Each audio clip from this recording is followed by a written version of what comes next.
Hermanos, abran sus Biblias en el libro de Nahum. Nahum capítulo 1.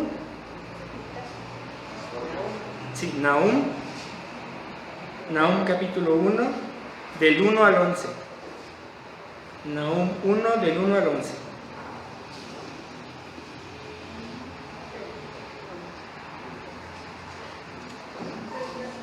Voy a leerlo y me siguen con su vista. Nahum 1, del 1 al 11. La palabra de Dios dice: profecía sobre Nínive, libro de la visión de Nahum de Elcos. Jehová es Dios celoso y vengador. Jehová es vengador y lleno de indignación. Se venga de sus adversarios y guarda enojo para sus enemigos. Jehová es tardo para la ira y grande en poder, y no tendrá por inocente al culpable. Jehová marcha en la tempestad y el torbellino, y las nubes son el polvo de sus pies. Él amenaza al mar y lo hace secar, y agosta todos los ríos. Basán fue destruido, y el Carmelo y la flor del Líbano fue destruida. Los montes tiemblan delante de él, y los collados se derriten. La tierra se conmueve a su presencia, y el mundo y todos los que en él habitan. ¿Quién permanecerá delante de su ira? ¿Y quién quedará en pie en el ardor de su enojo?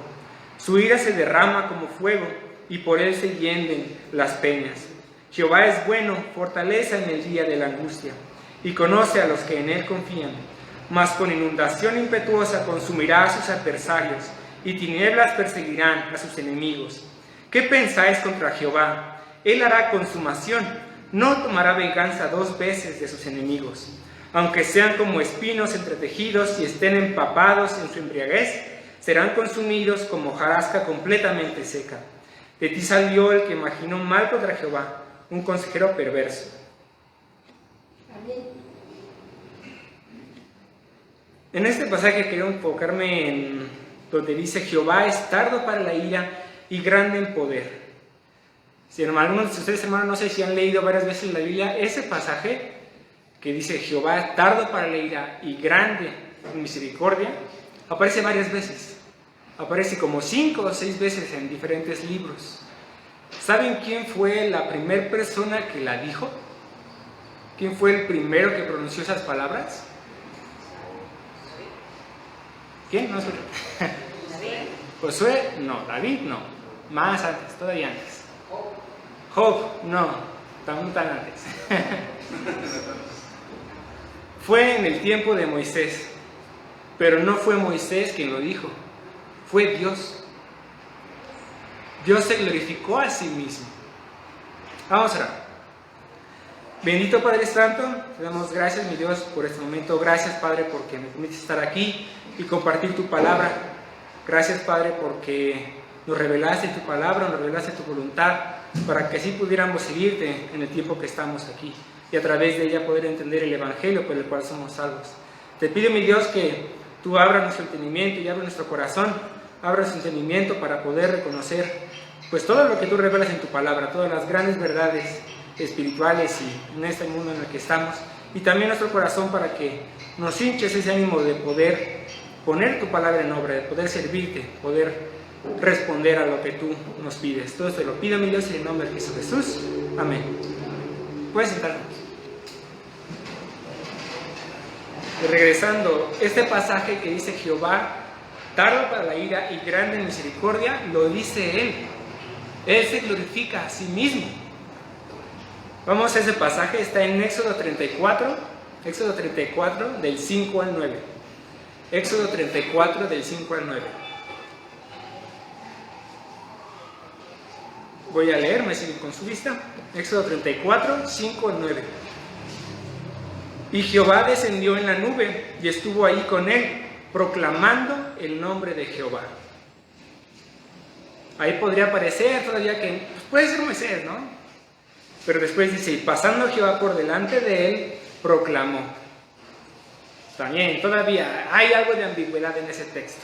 Podría ser que esto fue lo que le dijo Moisés, no Jehová realmente. Y ahí es donde está la proclamación. Jehová, Jehová, fuerte, misericordioso y piadoso, tardo para la ira y grande en misericordia y verdad, que guarda misericordia a millares, que perdona la iniquidad, la rebelión y el pecado, y que de ningún modo tendrá por inocente al malvado, que visita la iniquidad de los padres sobre los hijos, y sobre los hijos de los hijos, hasta la tercera y cuarta generación. Entonces Moisés, apresurándose, bajó la cabeza hacia el suelo y adoró. Moisés no dijo esto. Moisés no glorificó a Dios con esas palabras. Fue Jehová quien se glorificó a sí mismo. Y este mismo pasaje se repite. Ya otra vez Moisés lo repite, después una vez Josué, una vez aparece en Joel y ahorita en Nahum. Creo que en otras partes, pero no estoy seguro. Pero la primera vez Dios se glorificó a sí mismo. Y bueno, pero ¿quién es Dios? ¿Quién es Dios para glorificarse a sí mismo? Porque yo cuando, igual que ustedes, cuando mi hermano me contó de eso, yo me dije, ¿a poco así? Dios se glorificó a sí mismo, no fue Moisés, pero en el texto vemos que fue Él. Él se dio gloria a sí mismo frente a Moisés. Pero ¿quién es Dios para glorificarse a sí mismo? Pues Dios es omnipotente. Pero ¿qué realmente significa que Él es omnipotente? Pues el hombre actúa conforme a las cosas que puede hacer, conforme a sus posibilidades. Pero Dios, Él creó todo y Él da el poder. Él crea la posibilidad de todas las cosas, de todos los fenómenos, de toda la realidad. Él da esa posibilidad. Tú afirmaste la tierra y subsiste. Por tu ordenación subsisten todas las cosas hasta hoy, pues todas ellas te sirven. Salmos 119, 90 y 91. Es un término que se llama providencia. Todo existe, todo es, porque Dios lo permite. Todo, hasta el pecado. Porque Dios es el único ser omnipotente y Él es el creador. Por Él todo es posible. Sin Él nada sería posible. Luego Dios es omnisciente. ¿Pero qué significa que Él sea omnisciente? El humano nace sin saber nada y empieza a aprender cosas, empieza a aprender, ¿no? Empieza a ver nuevas cosas, cosas que no veía. Pero aún hay cosas que no puede ver, que no puede recibir con sus sentidos. Pero Dios, en primera, Él no tuvo inicio y no tiene fin. Dios es una realidad. Él no aprende y no hay nadie que le enseñe. Nada le sorprende. Porque Él de la nada, Él hizo todo. Y de Él es la sabiduría, Él la da y Él la quita. Con Dios está la sabiduría y el poder. Suyo es el consejo y la inteligencia. Si Él derriba, no hay quien edifique. Encerrará al hombre y no habrá quien le abra. Si Él detiene las aguas, todo se seca. Si las envía, destruyen la tierra. Con Él está el poder y la sabiduría. Suyo es el que yerra y el que hace errar. Él hace andar despojados de consejo a los consejeros y entontece a los jueces. Él rompe las cadenas de los tiranos y les ata una soga a sus lomos. Él lleva despojados a los príncipes y trastorna a los poderosos. Priva del habla a los que dicen verdad y quita a los ancianos el consejo. Él derrama menosprecio sobre los príncipes y desata el cinto de los fuertes. Él descubre las profundidades de las tinieblas y saca a luz la sombra de muerte. Él multiplica las naciones y Él las destruye. Esparce las naciones y las vuelve a reunir. Él quita el entendimiento de los jefes del pueblo de la tierra, los hace vagar como por un yermo sin camino. Van a tientas como en tinieblas y sin luz, los hace errar como borrachos. Job 12, del 13 al 25. De Él es la sabiduría. Realmente toda la realidad y todo el conocimiento vino de Dios, porque Él nos creó y Él creó esa realidad en la que estamos. Y luego Dios es omnipresente. Dios es omnipresente. ¿Qué significa eso? El humano tiene una visión de vida, ¿no? Se mira a futuro e intenta ver cómo debería ser o cómo podría ser mejor su realidad. Por eso hacemos todo eso, por eso vivimos, por eso vamos a trabajar, por eso vamos a la escuela, para sobrevivir, ¿no? Tenemos una esperanza de que después las cosas serán mejor. O al menos que nosotros seremos transformados de mejor forma. Pero Dios es un ser de antigüedad infinita y un ser de permanencia infinita. Él perfectamente existe y Él perfectamente es. Él no tiene un deber ser.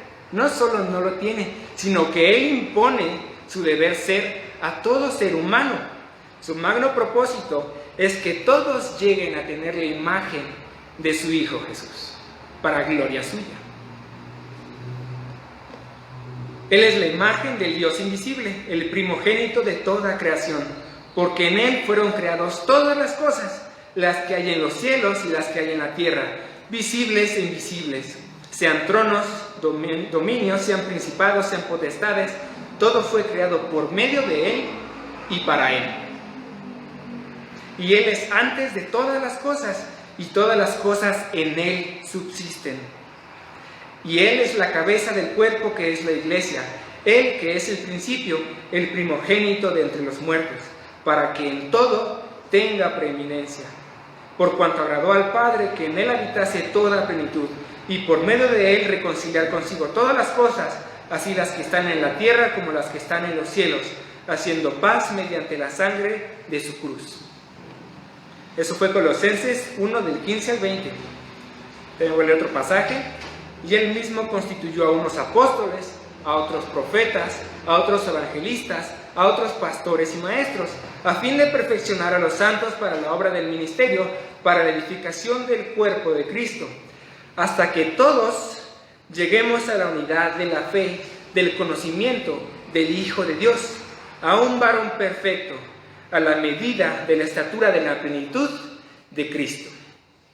Ese es su propósito final. Él estableció la iglesia para trabajar, para edificar el cuerpo de Cristo, para edificarla, para trabajar en el ministerio, pero para que al final todos tengamos la imagen y la plenitud de Cristo. Dios es omnipresente. Entonces Dios es supremo. Dios es supremo. Entonces vuelve natural. Podemos entender, entonces por eso se glorifica a sí mismo. Es un ser perfecto, es un ser, es una realidad. No tuvo un inicio y no tendrá un fin. No aprenderá nuevo, siempre es igual. Siempre ha sido perfecto, su sabiduría siempre es plena. Siempre lo ha sido. Y entonces, si Él se glorifica a sí mismo, todo lo hace también para gloria suya. Nos hizo a nosotros para gloria suya. La creación la hizo para gloria suya. Creó a los vasos de ira preparados para destrucción, para hacer notorio su poder. Y creó los vasos de misericordia, preparados para gloria, para hacer notorias las riquezas de su gloria. Romanos 11, 22 y 23. También Él sujetó a todos en desobediencia, para tener misericordia de todos. Romanos 11, 32. Entonces todo lo hizo para gloria suya. Todo lo permite para gloria suya. Este fue su plan y su diseño desde el inicio, desde el principio de la creación. Y como escogidos suyos, debemos glorificarlo. Entonces la intención del resto de la predicación es que ustedes deseen conocer a Dios, es decir, conocer su supremacía. Porque ¿cómo podríamos servirle? ¿Cómo podríamos adorarle? ¿Cómo podríamos proclamar su nombre? ¿Cómo podríamos glorificarlo si no lo conocemos? Porque nadie como Él tiene misericordia, pero nadie como Él mata. Nadie como Él se acerca al hombre, pero nadie como Él que toda cosa impura se postra ante Él o muere ante su presencia. Nadie como Él que en su providencia nos protege, pero nadie como Él que en su providencia hace que atravieses tribulación para que tengas la oportunidad de sufrir por la justicia. Nadie como Él da con bondad, pero nadie como Él sentencia con severidad.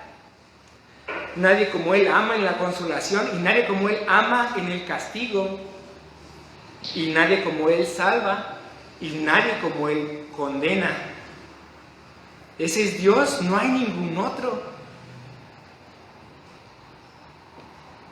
Entonces, al conocer realmente su supremacía, el hombre lo único que puede hacer es humillarse. Es humillarse ante él. Nabucodonosor fue un rey enviado por Dios para conquistar al pueblo judío. Fue enviado por Dios. Y una vez conseguido, una vez que ya tenía al pueblo en cautiverio, él recibe un sueño de parte de Dios. Él sueña un árbol grande y frondoso, con muchas hojas y buen fruto, y después ve a un vigilante y santo, así dice en el texto, un vigilante y santo, que ordena que ese árbol sea cortado. Daniel interpreta el sueño, ya que esa interpretación en Daniel capítulo 4, del 25 al 27.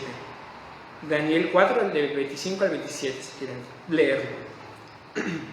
Que te echarán de entre los hombres, y con las bestias del campo será tu morada, y con hierba del campo te apacentarán como a los bueyes, y con el rocío del cielo serás bañado, y 7 tiempos pasarán sobre ti, hasta que conozcas que el Altísimo tiene dominio en el reino de los hombres, y que lo da a quien él quiere. En cuanto a la orden de dejar en la tierra la cepa de las raíces del mismo árbol, significa que tu reino te quedará firme, luego que reconozcas que el cielo gobierna. Por tanto, oh rey, acepta mi consejo, tus pecados redime con justicia, y tus iniquidades haciendo misericordias para con los oprimidos, pues tal vez eso sea prolongación de tu tranquilidad. Este árbol era Nabucodonosor, y habían decretado que iba a ser cortado. Su reino se iba a acabar. Y Nabucodonosor al principio no lo aceptó del todo. No lo aceptó del todo, y podemos ver en los siguientes versículos. En el versículo 28. Todo esto vino sobre el rey Nabucodonosor. Al cabo de 12 meses paseando en el palacio real de Babilonia, habló el rey y dijo: ¿no es esta la gran Babilonia que yo edifiqué para casa real con la fuerza de mi poder y para gloria de mi majestad? Esto no es mi logro, no es lo que yo conseguí, con mi esfuerzo, con mi perseverancia, con mi inteligencia, con mi diligencia, para gloria mía. Esto es mérito mío. Y si Dios es Señor de aún las cosas más grandes, ¿cómo no va a ser Señor de lo más pequeño? Porque nosotros, ¿cuándo no reconocemos a Dios? Sino que nos damos mérito nosotros en cualquier logro que tengamos. Cuando Dios es el que da su providencia y da la posibilidad de todas las cosas. ¿Qué pasa después cuando Nabucodonosor reconocía su potencia y no la omnipotencia de Dios? Aún estaba la palabra en la boca del rey cuando vino una voz del cielo: a ti se te dice, rey Nabucodonosor, el reino ha sido quitado de ti, y de entre los hombres te arrojarán, y con las bestias del campo será tu habitación, y como a los bueyes te apacentarán, y 7 tiempos pasarán sobre ti, hasta que reconozcas que el Altísimo tiene el dominio en el reino de los hombres, y lo da a quien él quiere. En la misma hora se cumplió la palabra sobre Nabucodonosor, y fue echado de entre los hombres, y comía hierba como los bueyes, y su cuerpo se mojaba con el rocío del cielo, hasta que su pelo creció como plumas de águila, y sus uñas como las de las aves. Crió su reino y se hizo semejante a un animal, a un buey. Pero después él reconoce a Dios. Reconoce a Dios. En el versículo 34, el siguiente: mas al fin del tiempo yo, Nabucodonosor, alcé mis ojos al cielo, y mi razón me fue devuelta, y bendije al Altísimo, y alabé y glorifiqué al que vive para siempre, cuyo dominio es sempiterno, y su reino por todas las edades. Todos los habitantes de la tierra son considerados como nada, y él hace según su voluntad en el ejército del cielo y en los habitantes de la tierra, y no hay quien detenga su mano y le diga: ¿qué haces? En el mismo tiempo mi razón me fue devuelta, y la majestad de mi reino, mi dignidad y mi grandeza volvieron a mí, y mis gobernadores y mis consejeros me buscaron, y fui restablecido en mi reino, y mayor grandeza me fue añadida. Ahora yo, Nabucodonosor, Alabo, engrandezco y glorifico al Rey del cielo, porque todas sus obras son verdaderas y sus caminos justos, y Él puede humillar a los que andan con soberbia. Entonces, Dios humilló a Nabucodonosor para que él reconociera su omnipotencia, para que él reconociera su providencia. De mí vienen todas las cosas, nada viene de nosotros, nada es de nuestro mérito, todo es de Dios. Entonces, Dios obró en Nabucodonosor para que él reconociera su grandeza, su supremacía. Después otra historia. El pueblo de Israel, regresamos al pueblo de Israel antes del cautiverio, antes siquiera que se dividieran entre Israel y Judá. El pueblo estaba en guerra contra los amonitas, pero el rey no estaba ahí. El rey no estaba con su ejército, sino que estaba en su palacio. Y entonces, viendo en la terraza, andando en la terraza de su palacio, él ve a través de la ventana, ve a una mujer que es atractiva. Manda a preguntar, ¿quién es esta mujer? Ah, es Betsabé, es hija de Eliam y esposa de Urías, pero David la desea y la manda a llamar y se acuesta con ella. David en ese punto ya sabía que estaba mal, porque Betsabé al final ella concibe, se queda embarazada, y David procura ocultar eso que hizo. Es muy impactante lo que hizo. Primero dice, voy a llamar a Urías de la guerra para que vaya con su esposa y se acueste con ella y ya que sea su hijo. Entonces lo manda a llamar de la guerra, preguntándole qué tal va la guerra. Dice, bien, estamos peleando, muy bien. Y él dice, ven, descansa, ve a tu casa, remoja tus pies y ve con tu mujer. Pero Urías, con toda integridad, él dice, el arca del pacto está en tiendas, el pueblo está en guerra, ¿y yo voy a regresar a mi casa? No, despáchame y déjame volver a la guerra. David dice, bueno, mañana te despacho. Otro intento, lo intenta embriagar para que regrese a su casa, pero no, Urías no regresa. Dice, no voy a regresar. Entonces, después, ¿qué hace David? Bueno, está bien, ve a la guerra. Y después, ¿qué hace? Le manda cartas a Joab, su capitán del ejército, y le dice, pon a Urías en el frente. Ponlo en el frente. Y cuando la batalla más arrecie, los que estén alrededor se van a quitar de él. Lo van a dejar solo para que muera. Y así es lo que pasa. Los amonitas matan a Urías porque lo dejaron solo. Se apartaron de él. Y dice David, ya nadie supo de mi pecado. Ya puedo quedarme con Betsabé. Pero entonces él ignoró que Dios sí lo supo. Después Dios envía al profeta Natán a reprender a David. En 2 de Samuel 12, del 1 al 7. 2 de Samuel 12, del 1 al 7. Jehová envió a Natán a David, y viniendo a él le dijo, había 2 hombres en una ciudad, el uno rico y el otro pobre. El rico tenía numerosas ovejas y vacas, pues el pobre no tenía más que una sola corderita, que él había comprado y criado, y que había crecido con él y con sus hijos juntamente, comiendo de su bocado y bebiendo de su vaso y durmiendo en su seno, y la tenía como a una hija. Y vino uno del camino al hombre rico, y éste no quiso tomar de sus ovejas y de sus vacas para guisar para el caminante que había venido a él, sino que tomó la oveja de aquel hombre pobre y la preparó para aquel que había venido a él. Entonces se encendió el furor de David en gran manera contra aquel hombre, y dijo a Natán, vive Jehová, que el que tal hizo es digno de muerte, y debe pagar la cordera con 4 tantos, porque hizo tal cosa y no tuvo misericordia. Entonces dijo Natán a David, tú eres aquel hombre. Y David, me imagino que reconoció su culpa inmediato. Se dio cuenta, lo que yo más odio es lo que soy. tantos salmos escribí diciendo que estoy en contra de los impíos y al final yo soy uno. Y entonces él ignoró que Dios sabe todas las cosas. Mayor que nuestro corazón es Dios, Él sabe todas las cosas. Primera de Juan 3:20. Y también, porque sus ojos están sobre los caminos del hombre, y de todos sus pasos no hay tinieblas ni sombra de muerte, donde se escondan los que hacen maldad. Job 34, 21 y 22.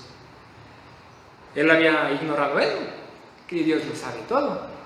Pero entonces, al sentir que él era uno de los impíos, uno de los que eran enemigos de Dios, recordó que Jehová es destrucción a los que hacen maldad. Proverbios 10:29. Jehová es destrucción a los que hacen maldad. Pero David conocía a Dios. Él lo conocía. También sabía que nadie como él tiene misericordia. Ya en el salmo que él escribió, cuando fue reprendido, él escribió un salmo, el Salmo 51. Vamos a ese salmo, el Salmo 51. Él sabía que nadie como Dios tiene misericordia.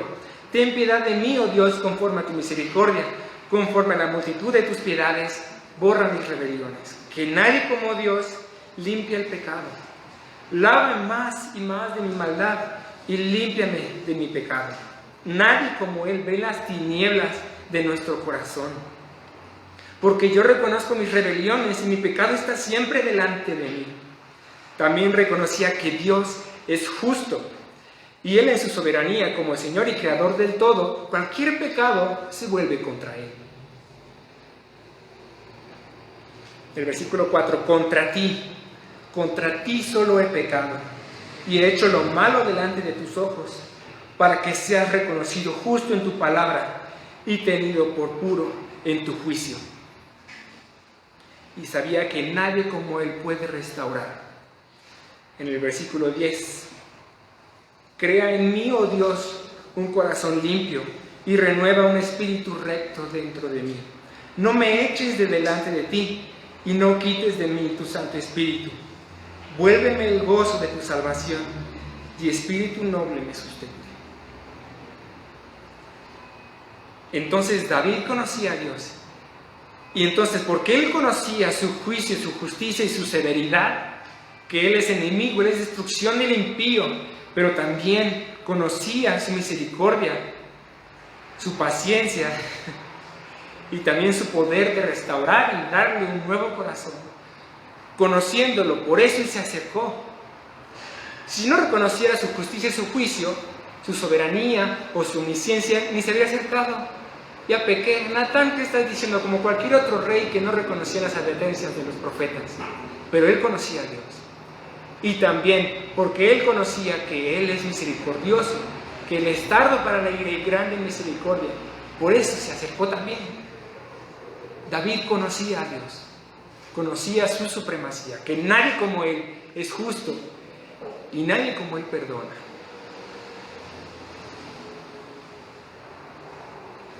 Ya una última historia, esa es la última. Estaban los discípulos de Jesús con los discípulos de Juan el Bautista. Estaban discutiendo porque tenían algún conflicto sobre la teología, sobre la purificación. ¿Sí? Y entonces se separan y los discípulos de Juan van con él. Le dicen, ve, ahí está el hombre de quien tú enseñabas, y todos van hacia él y son bautizados. Ya no vienen a nosotros, ya vienen a él. Pero Juan conocía la omnipotencia de Dios. En Juan 3:27, respondió Juan y dijo, no puede el hombre recibir nada si no le fuere dado del cielo. Es el Mesías. Entonces, los que a mí me fueron dados, pues fueron de Dios. Y ahora van a ir a Jesús, porque Él es el Mesías, porque el cielo así lo dispone. Y también conocía que el propósito, este ministerio de redención, es de Dios, es de Él, es por Él y es para Él. Fue su perfecto diseño desde antes de la fundación del mundo. Él da los medios Él da su Espíritu Santo para que podamos obrar y al final la gloria va a ser de Él. En los versículos siguientes, vosotros mismos me sois testigos de que dije, yo no soy el Cristo, sino que soy enviado delante de Él. El que tiene la esposa es el esposo, mas el amigo del esposo que está a su lado le oye y se goza grandemente de la voz del esposo. Así pues, mi gozo está cumplido. Es necesario que Él crezca, pero que yo mengüe. Y yo me imagino esto diciéndolo con una sonrisa, porque dice, mi gozo está cumplido. Y luego, es necesario que Él crezca, pero que yo mengüe. Que yo sea estimado en menos. Que sea mayormente estimado Cristo. Son sus bodas. Yo soy el amigo del esposo, pero Él es el Cordero, son las bodas del Cordero. Aún también Jesús en Lucas 17 nos da ese sentido de esa actitud que debería generar cuando conocemos esta omnipotencia de Dios, de que ese propósito es de Dios. Lucas 17:10 dice, así también vosotros, cuando hayáis hecho todo lo que os ha sido ordenado, decid, siervos inútiles somos, pues lo que debíamos hacer, hicimos. Siervos inútiles somos porque lo que debíamos hacer, hicimos. Pero ¿por qué inútiles? ¿Por qué inútiles si hicimos lo que debimos hacer? Si ustedes han trabajado con algún jefe y les da algunas tareas, unos trabajos, y dicen, mire jefe, ya hice lo que me pidió, pero hice esto más. Hice esto de más. No solamente lo que pediste, también esto más. Y el jefe diría, muy bien, me sorprendiste. Dios no puede ser sorprendido. Él ya sabe lo que vamos a hacer. Él mismo predispuso las buenas obras en las que nosotros estaríamos, lo que nosotros estaríamos haciendo. En Efesios 2:10, porque somos hechura suya, creados en Cristo Jesús para buenas obras, las cuales Dios preparó de antemano para que anduviésemos en ellas. Entonces no podemos hacer más de lo que debemos hacer. Lo único que podemos hacer es lo que debemos hacer. No podremos sorprender a Dios. Y eso se escucha algo feo, ¿no? Pero bueno, no puedo hacer algo bueno, algo que salga de mí. No, porque todo viene de Dios. Y eso es para verificarlo a Él. Eso es su omnipotencia. Él es el que nos da ese entendimiento, como también decía Pablo. Él decía también que nosotros no hay estima, como servidores no hay estima en nosotros. En 2 Corintios 4, del 5 al 7. 2 Corintios 4, 5 al 7. Porque no nos predicamos a nosotros mismos, sino a Jesucristo como Señor, y a nosotros como vuestros siervos, por amor de Jesús. Porque Dios que mandó que de las tinieblas resplandeciese la luz, es el que resplandeció en nuestros corazones para iluminación del conocimiento de la gloria de Dios en la faz de Jesucristo. Ni siquiera nosotros mismos pudimos haber entendido el Evangelio, ni siquiera nosotros habríamos comprendido la gloria de Dios. Como Dios dijo, sea la luz en el origen, en la creación, también Él dijo, sea la luz en cada uno de nuestros corazones, para poder entender, para poder comprender la gloria de Dios en la paz de Cristo. Ese es el llamamiento santo, que Él ilumina nuestros corazones y nos dé ese entendimiento. Pero es lo que dice Pablo, nosotros no somos sabios, porque nosotros no entendimos, igual que ustedes éramos aborrecibles y aborreciéndonos unos a otros. Pero entonces fue el Dios el que nos llamó, fue Dios el que nos iluminó para entender. Y luego el siguiente versículo, pero tenemos este tesoro en vasos de barro, para que la excelencia del poder sea de Dios y no de nosotros. Ese evangelio, ese poder, esa gracia de Dios es el tesoro. Nosotros somos vasos de barro. Somos vasos de barro. ¿Para qué? Pues para que la excelencia del poder sea de Dios y no de nosotros. También Pablo dice que somos débiles, somos insensatos, somos menospreciados. Dice somos, también él lo dice, que él mismo. En primera carta a los Corintios, en la anterior carta, 1 del 25 al 31.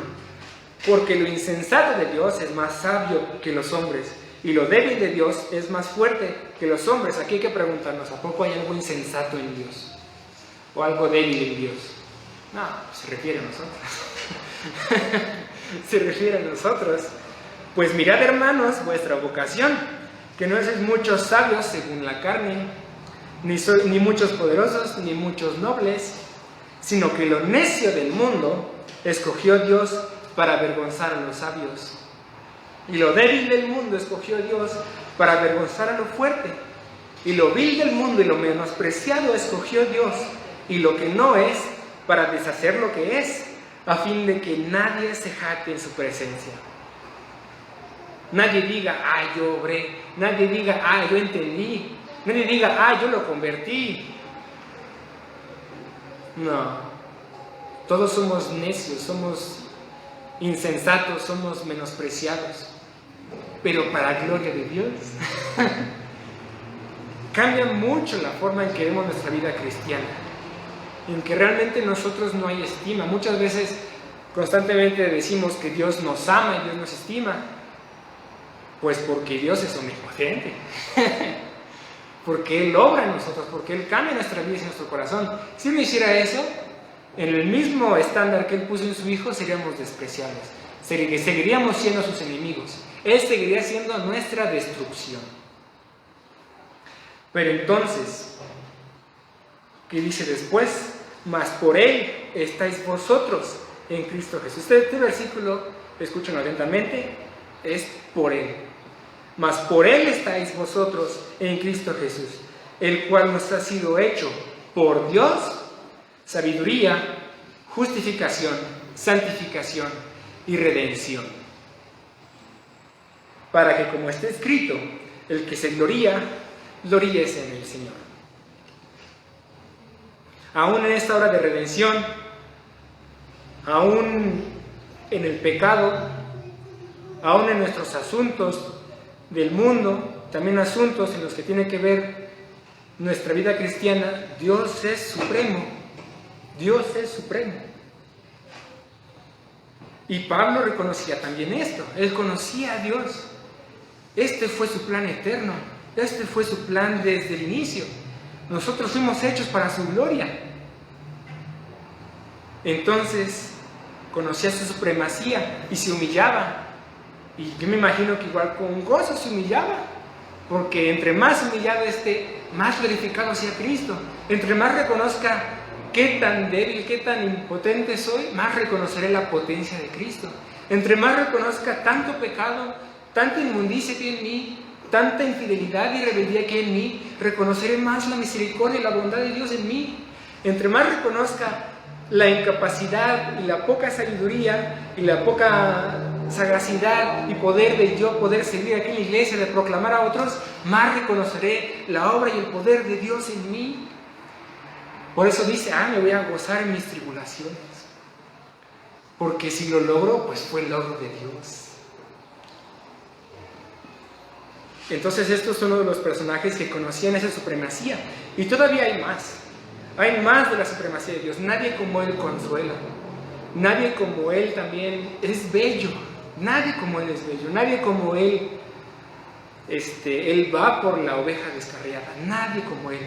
Él en diferentes aspectos que hasta muchas veces pensamos que son contrarios, como su amor y su justicia, o su ira y su bondad, Él es supremo en todo eso. Nadie como Él es justo, nadie como Él ama, nadie como Él condena, nadie como Él salva. Entonces debemos conocerlo, conocer su supremacía, porque eventualmente Dios se dará a conocer. A todas las personas les hayan hablado del Evangelio, de algún amigo de una iglesia, o el mismo Cristo les haya hablado, cuando venga, todos conocerán a Dios, todos verán su gloria. ¿Y cómo vamos a responder? ¿Vamos a glorificarle o temerosos vamos a buscar escondernos? Entonces, busquemos conocer a Dios. Cada vez que leamos la Biblia, busquemos reconocer su supremacía.